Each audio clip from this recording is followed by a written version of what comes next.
Hi, welcome to another episode of Committed to Connection. I am your host, Rachel, and I'm very excited to be finally recording again.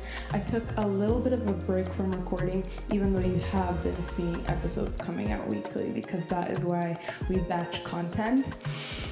But this specific episode, I have tried filming countless times, maybe 3 different times, 4 different times, I don't know. And I have a feeling that this is the time that I'm gonna get it right. And it's not even about getting it right, but it's about like really communicating all of the different things that I want to communicate. It feels sometimes like I'm trying to, give you like all of this content and all of these things that I've learned over so many years in the span of 1 hour. And I guess that's why I started a podcast, right? Is because I don't have to do all of it in one episode. And that's the whole point of episode after episode after episode. But anyways, before I get too ahead of myself, if this is your first time watching an episode, welcome. I am so glad that you are here. This is a podcast where we're exploring how to build a village in the modern day world. And so I dive into the behind the scenes of relationships, whether that is friendships, or that is family dynamics, all of the different day-to-day experiences that we have. How can we bring our authentic selves to that? How can we be kinder with each other? How can we be more honest and truthful? How can we go deeper? And yeah, that's what this is about. That's what this is for. So this week specifically, I want to talk about going back to the basics. When it comes to relational skills and having better friendships, having better, whatever it is that you're looking for and interested in, I think it really does start with who you are as an individual and going back to just the fundamentals, honestly. I don't think that it has to happen in a specific order. And so when I first filmed these episodes, I conceptualized it as number 1 is you get yourself right. Then number 2, you figure out what you want in a friendship. And then number 3, you go out and get that. I don't think it's like that. I really, really don't. I don't think it's like this 3-step, 5-step process to getting better friends and getting better relationships in your life. I think all of this happens simultaneously, and at least that's what happened for me. So if you've watched episode 1, you already know that I have always been surrounded by community, and I, from a very young age, was developing these skills. However, I struggled a lot internally, and I had a lot of different struggles with my mental health. And I find that in taking the time to really address all of the different things that I was thinking, that helped me to show up better for my community. But it wasn't like I, worked on that first and then I got community. No, it was all happening simultaneously. And that's the thing about life. It's like you're rowing and things are coming at you and it's all happening all at the same time. You don't really get a pause button. I spent much of my life wishing I could just pause. Don't even let me go into that tangent. But when I talked about the treadmill and feeling like life is on a setting that is a little bit too high, I spent a lot of time wishing, like, can I just press pause? Everybody just freeze in time and let me just sleep for 3 weeks and then figure out my life while not also having to simultaneously go through life and all of that. I have been thinking through, what are the fundamentals that I can communicate to people. I think there's so many bads to dealing with anxiety and depression and, not wanting to live life. And then coming out on the other side of that, there's so many downsides to that. But one of the good sides about that is that I feel like when I was 21, 22 years old, I went from having life happen to me to making the conscious decision like, okay, I want to actually live life and I want to actually thrive. And so I began to like have these very basic fundamental questions like, how do you live life? Like, how do you function as a person? What is the point of life? Why do I wake up in the morning? What do I do? How do I have a morning routine? How do I have a night routine? Like, I feel like these are just things that people, I don't know, you wake up and you go and you just do this. But for me, I didn't have that. I didn't do that. I just spent so much of my life like just surviving every single day and just waking up and just surviving to like, okay, now I'm intentionally almost writing a book for myself from the very beginning of imagine somebody just plopped down onto planet Earth at the age of 20 years old. How do they go about functioning in society?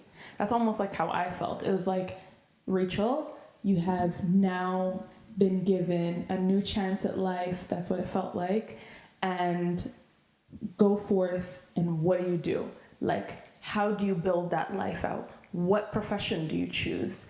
I don't know, like what school do you want to go to? Like all of these things I had to like actually intentionally ask myself, and I did, and I wrote down, I sat down, and I started from the basics. And I feel like communicating that could be helpful to somebody who is like, okay, it's 3 a.m. in the morning. I've decided I want to get my life together. I've decided I really want to give this whole thing a shot. And by thing, I mean life. I want to give life a shot. I want to go from surviving every single day and not having any control over what happens to me, what I do in my day, how I live my life, to actually intentionally choosing what I want my life to look like, how I want to live my life, why I'm waking up in the morning, what is my purpose, what is my identity, who am I? All of those fundamental questions I think are so important. And some people, I guess, just like go through life not thinking super deeply about it. But for those of you like me, where you had to get a notebook and write this all down, I want to like break it down into really practical things that are elements that helped me. So let's begin. I would say the first place to start is with identity. Who are you? This seems like an easy question to answer. Maybe it's easy for some. For me, I spent a lot of time thinking, and again, this goes back to episode 1, I spent a lot of time thinking that my fears defined me. I spent a lot of time thinking that I was not enough and also like I was too much. I remember growing up and I had these best friends and we would play together and we would like, play make-believe or play pretend as kids do. And part of our game was based off of Star Wars. And for those of you who have watched Star Wars or know anything about Star Wars, you would be thinking to yourself like, oh, that's super cool. That's so much fun. That's so nostalgic. Every single time we would meet up, we would create scenarios based off of Star Wars. And the hilarious thing is I never watched Star Wars once in my life. Like to this date, until today, I've never watched Star Wars. And so I would pretend like I watched the movies. I would pretend like I watched the episodes. I would pretend like I knew what we were doing. I think there's Princess Leia. Princess Leia, I think, is one of the characters. I would pretend I was Princess Leia. And you would be thinking to yourself, like, Rachel, like, why would you do that? Why wouldn't you just say, I didn't watch this? I don't know why, but from such a young age, I just felt the need to pretend or go along with certain things. And it felt, I don't know, it felt weird to say, like, I don't know what's going on. I don't know what we're talking about. I don't know what's happening here. And so I would just pretend. And I did that a lot when I was younger. I would pretend to be happy when I actually wasn't. I would pretend to understand something when maybe I really didn't. And I would show people what I felt they wanted to see. And the most important thing to me was that the other person was happy and the other person was content and the other person felt seen. And at the end of an encounter with somebody, at the end of an interaction with somebody, how I would mark that as a success is if they were happy and they were content. That was success to me. So obviously that carried on into, being in middle school.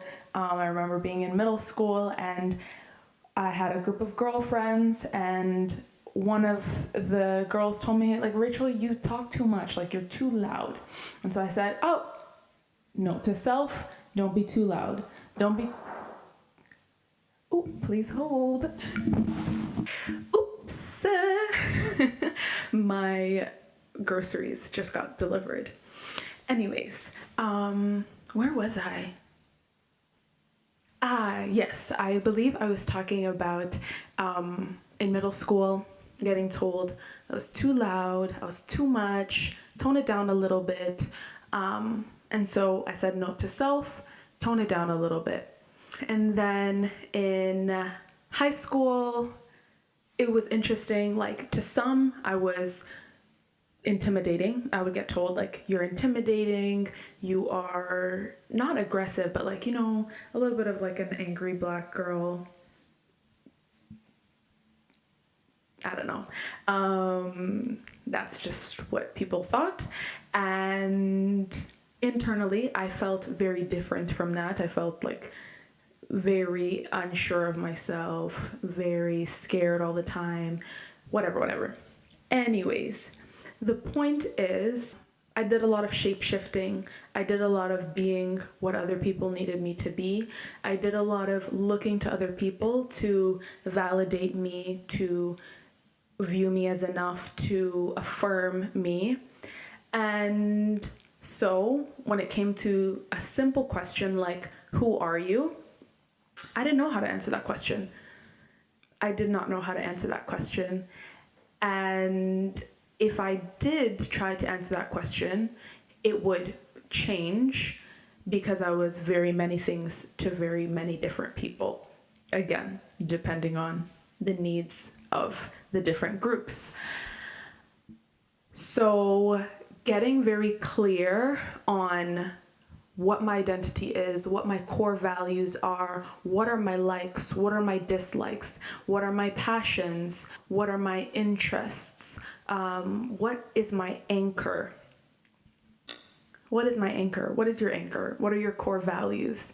Those, I think, are very integral questions to ask yourself, and it helps you to be rooted, and later down the line, it helps you to be able to identify like-minded people, right? We talk about how villages and groups of people are built on or are held together by commonalities, by shared vision, by similarities, by like-mindedness. But it's very hard to be able to identify where you should be and where you're going if you don't know who you are. And so identity is such an important part of the basics and the fundamentals of discovering who you are.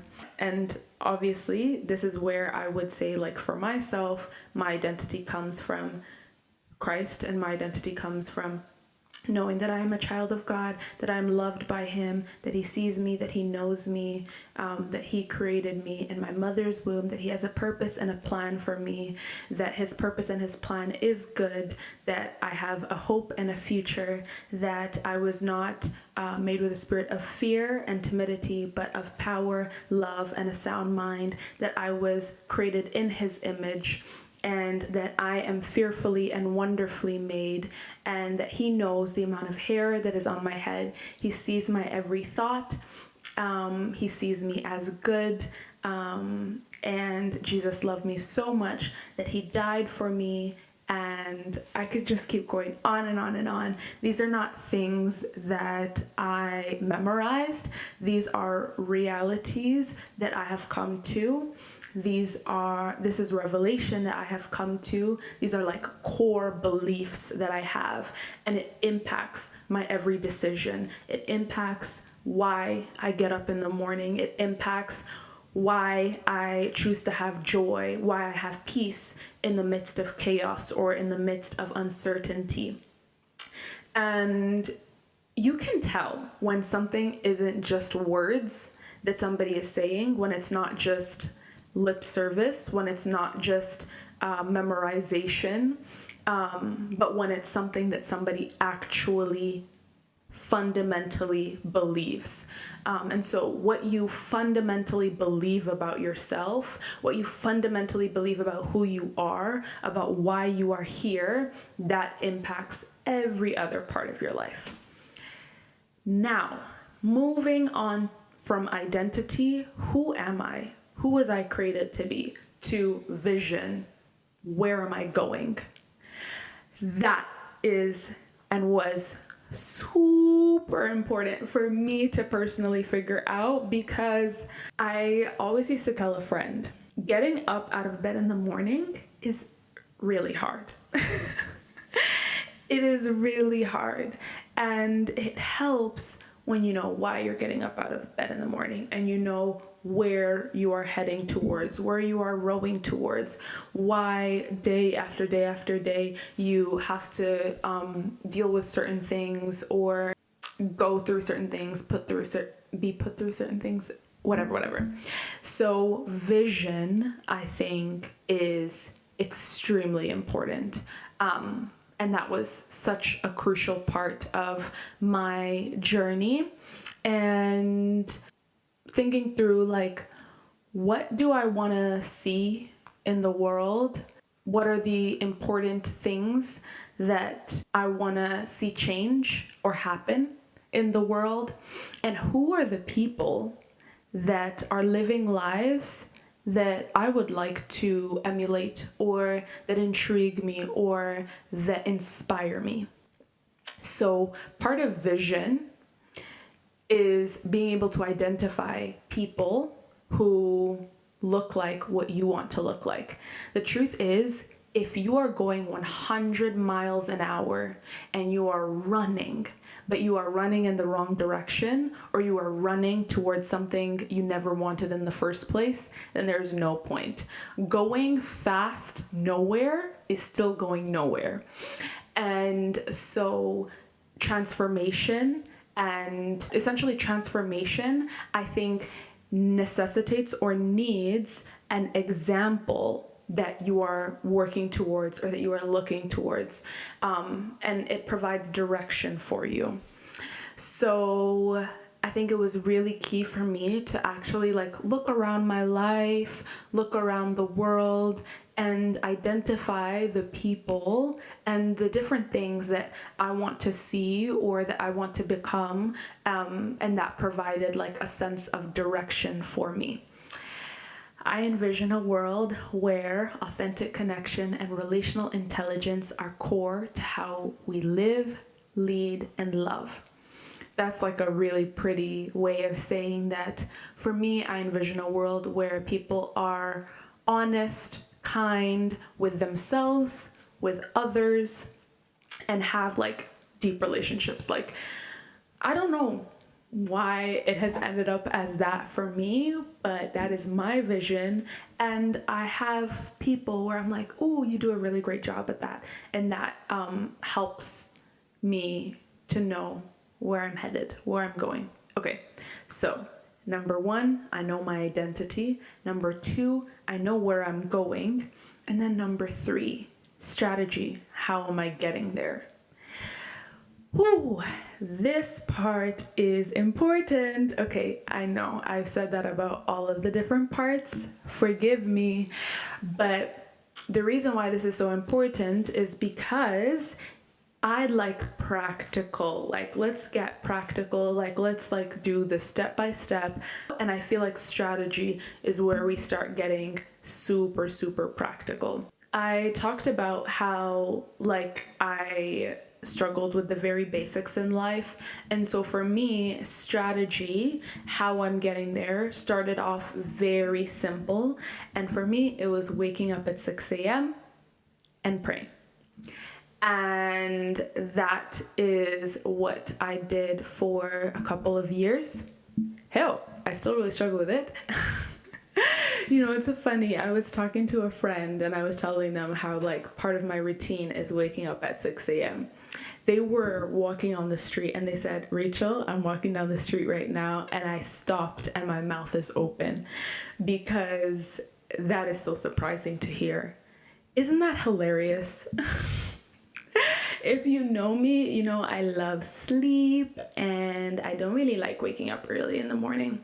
But I realized that in order to be the kind of person that I want to be and in order to go where I want to go, then it requires discipline and it requires me pushing myself outside of my comfort zone.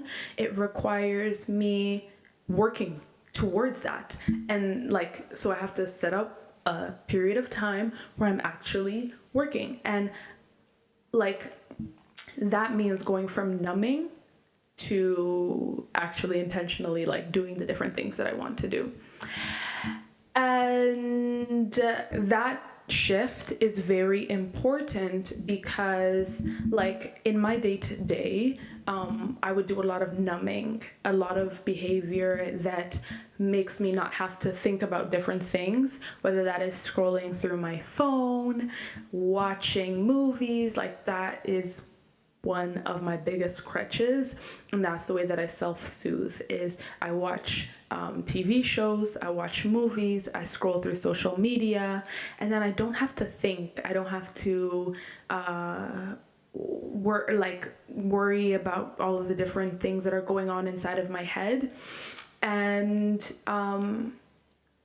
I think it's the perfect way that I would also self-sabotage. I would think like I'm not worthy or deserving of this future that I have envisioned for myself.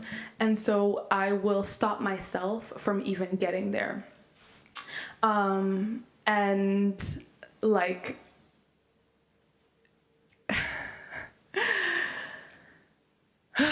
sorry. It's so hard to stay on one train of thought when there's like so many different directions and so many things I'm thinking about. Anyways, so self-soothing via media was and is something that I really struggled with. And bringing that discipline back to my life, bringing structure back to my life, and showing up for myself, showing myself that I can trust in my word. I can trust myself that when I say that I'm going to do something, and even if it's just for me, that matters just as much as if I say that I'm going to do something for somebody else. This is all part of strategy, and how you actually go about accomplishing the different plans. Before filming this episode, I had said to myself, I need to have like all of the books that have changed my life here next to me, but I forgot, and so now here we are. But some of the books that really have helped me and that put this into words are The Mountain Is You, as well as Atlas of the Heart.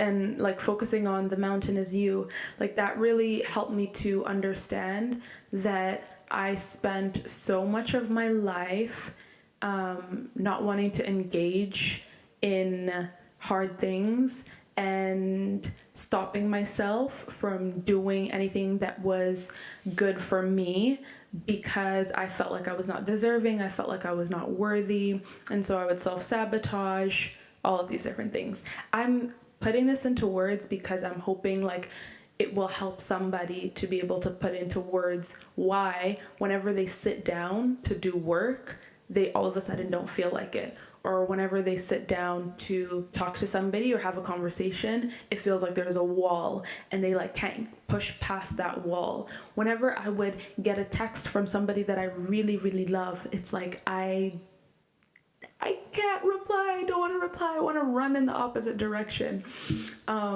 Because anything that feels good or that feels like love or that feels,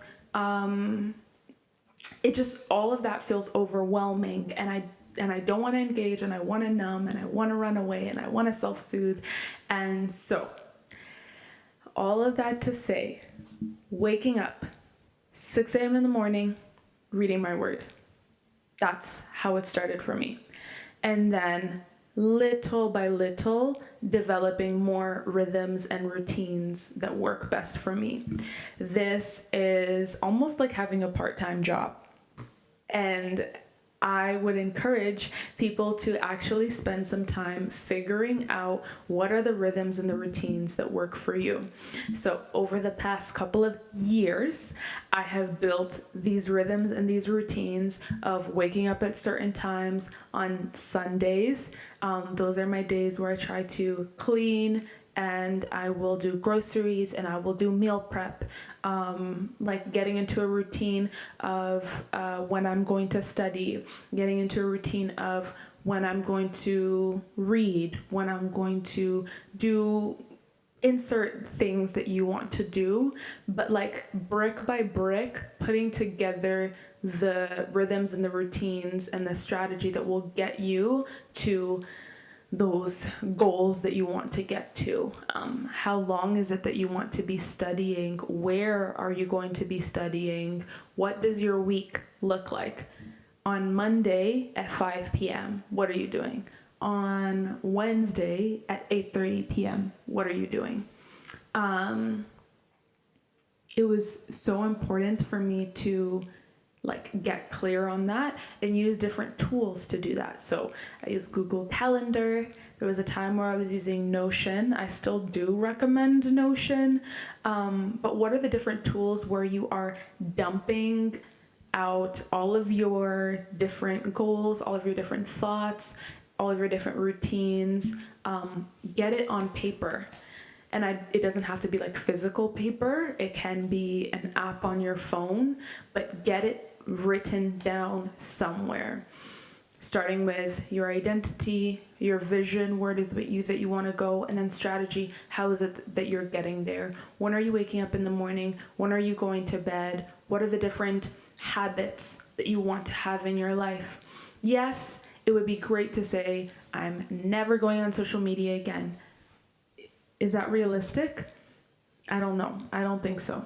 And so how can you be real with yourself? This only works if you are real with yourself, if you are honest. I know when I tell myself, Rachel, you are going to wake up at this time and you're going to eat only these foods and you're only going to be on social media for 15 minutes and you're going to do this and this and this. I know when I am... what's the word? I'm thinking of a word that's not a good word. When I'm BSing myself, like when I am like not actually being real. For example, you know when your mom tells you your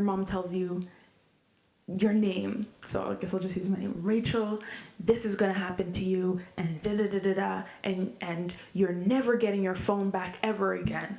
And you're like, Mom, I know that that's not happening. Like, let's be real. I know when my mom says something in a certain tone that she doesn't really mean it, or when she says something in a certain tone, I can sweet talk her into changing her mind. But there are some times when she says something and I know not anything in this world can change her mind. Like, she has said that thing, and there's nothing I can do about it. If she says, Rachel, no, you cannot use my car because I'm going to this place. I know there is nothing I can do that will change her mind. However, there are some times where she's like, Rachel, sorry, no, you can't.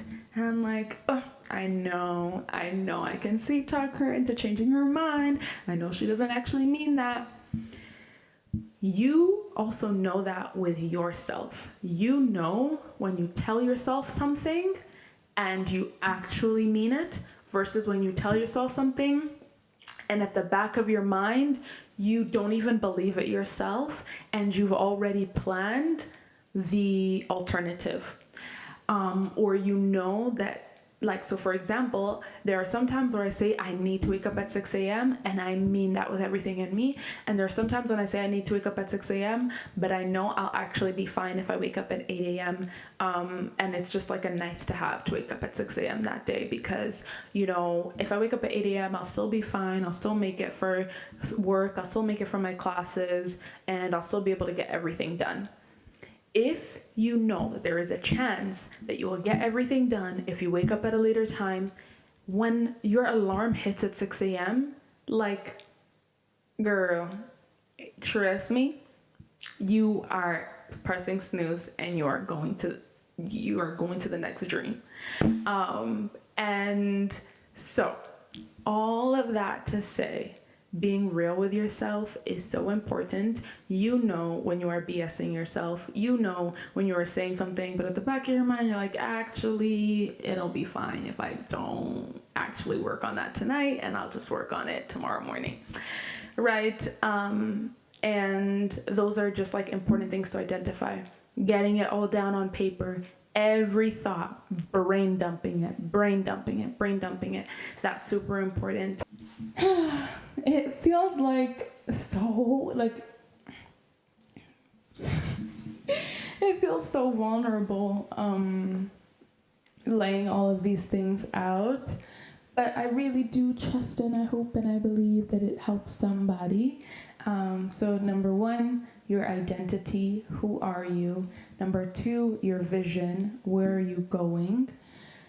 What is your focus? What is your lane? And then number 3, how are you getting there? What car are you using? What vehicle are you using? What kind of gas? I don't know, I was just trying to go with that analogy, but you can use whatever analogy works best for you. In your strategy, you're thinking of the kinds of rhythms and routines, the kinds of habits that you want to have and that you want to form, the kinds of tools that you will be using, whether that's Google Calendar, Notion, Asana. Some people use that. I don't know if that's just for work. But yeah, what are the kinds of tools that you want to use that will help you to become that person that you honestly, truthfully already are? And sometimes it takes a couple of years for the habits to align with the inner identity. Yeah. I will also end off by saying that the reason why I don't want it to sound like you have to work on yourself first before being in community is because being in community is a great way to motivate you and to hold you accountable to the working on yourself. So it's like, again, all happening at the same time. And having an accountability partner is so helpful. So helpful. Being able to call somebody and say like, girl, I need to be studying at these times. Can you help me? I need to be working on this thing. Can you help me? I don't feel like doing X, Y, and Z. Can you be my body double? And can you just be on FaceTime while I am cleaning my room and you're on FaceTime and you're doing your own thing. Like, accountability is the most important thing. Finding people who are also on this path, maybe in the comments section could be a great place to find an accountability partner. I don't know, just throwing it out there. But I really do think that letting yourself be a little bit vulnerable with people and saying like, I'm trying to do this thing. Is there anybody else who's also working on trying to do their own thing? And let's hold each other accountable to that. And let's show each other the messy parts of this process and of this journey. Another thing that I will say is the importance of pivoting. Listen, let me tell you something. The second you say to yourself, I am going to work on this thing. The second you decide you want to change your life, the second you decide you want to be better, the second you decide that you are ready for something more, the exact next day, you will experience the pushback and the resistance of your life. And I'm not speaking negativity into you when I say that. All the Christians all of a sudden said, God forbid, God forbid, God forbid. Listen, I'm not saying this to be negative. I'm not saying this to put fear into you. I'm saying this because I have seen it in my own life time and time again. The second I make the decision that I want to do better and I want to be better and I want to wake up at this time, or I want to be kinder, I want to be more compassionate, like whatever the goal is for you, the second that you say that, everything in you that is fearful about what that means for you is going to fight back and is going to resist that with everything in me. And so, first of all, recognizing that resistance and that pushback is coming.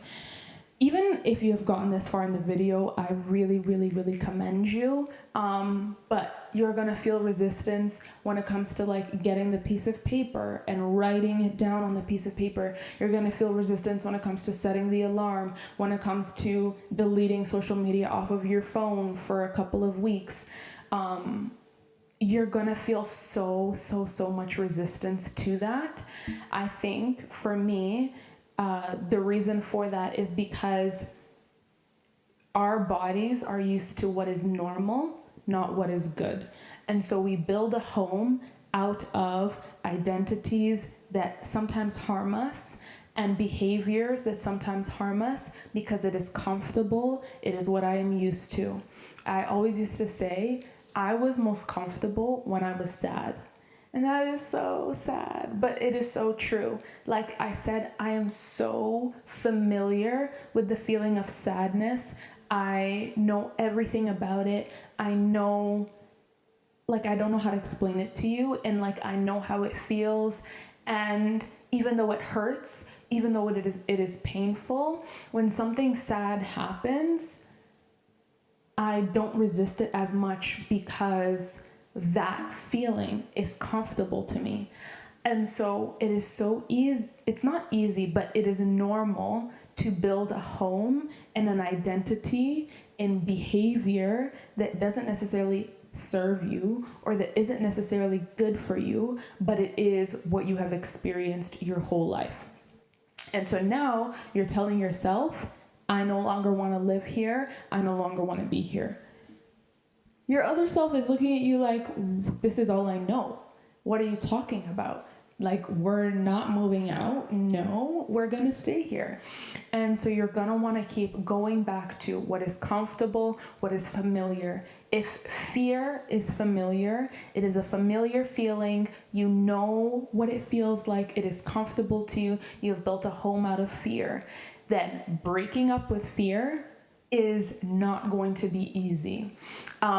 If it is dependency on people, breaking up with that is not going to be easy. It is like having a toxic ex that doesn't want to leave you alone and that feels super comfortable and familiar. And so that resistance is normal. And it isn't a reason to demonize yourself. It isn't a reason to say, you know what, this will never work for me. I will never be able to overcome this. No, I do think that it is possible for you. However, it requires pivoting sometimes. It requires getting back up again. It requires having grace with yourself, being compassionate with yourself, not bullying that side of yourself, not name calling that side of yourself, but saying, I understand why I am doing this. I understand why I am up at 6 a.m. even though I said that I was going to go to bed early. All of a sudden it's 2 a.m., it's 3 a.m., it's 4 a.m., it's 5 a.m., it's 6 a.m. I'm scrolling through my phone. I am engaging in like these behaviors that I thought I had overcome. It's what's familiar to you, and you are fighting back a version of yourself that you don't know, and a version of yourself that is unfamiliar, and that is it is in the unknown. It is scary, it is new. And so yeah, it makes sense to keep running back to that version of yourself that is familiar, even though it no longer serves you, even though it in some ways is hurting you. So you get back up as many times as you need to. You treat yourself with grace and compassion. You rest and you get back up again. And then you rest and you get back up again. And you remind yourself, this is who I am. This is where I'm going. This is how I'm getting there. And I might have fallen down yesterday. I might have fallen down 2 hours ago. But I'm getting back up because this is who I am. This is where I'm going. And this is how I'm getting there. Pivot as many times as you need to. If it's not 6 a.m., let's try 7 a.m. Let's try 7:30. Let's try 8 a.m. If I said that I was going to record this video yesterday on a Saturday, and I didn't, and it is Sunday today, and I'm recording it now, and I'm pivoting, and I'm compromising, and I'm like making changes as I need to, and I'm not being super rigid. But I am keeping my eyes on the most important things, on the core, on the anchor, and on the things that I'm meant to be focused on. I feel like at this point, I'm just like, I'm trying to get it all out. I'm hoping that I'm not forgetting anything. I just want to make sure that I'm communicating ultimately that there is a purpose for your life. There is a reason why you are here. And yeah, that's all that I will say for now. As always, I really, really do love having conversations with you. And so I hope we continue to have these conversations. And next week, or next time, in the next part, what I hope to talk about is more of how do you identify the kinds of people that you should be in community with? How do you deal with different personalities in those relationships? And any questions that come up for you. Okay, I'm rambling now. I think I just don't want this to end. But I will see you again on another episode of Committed to Connection. Thanks again for watching, and bye.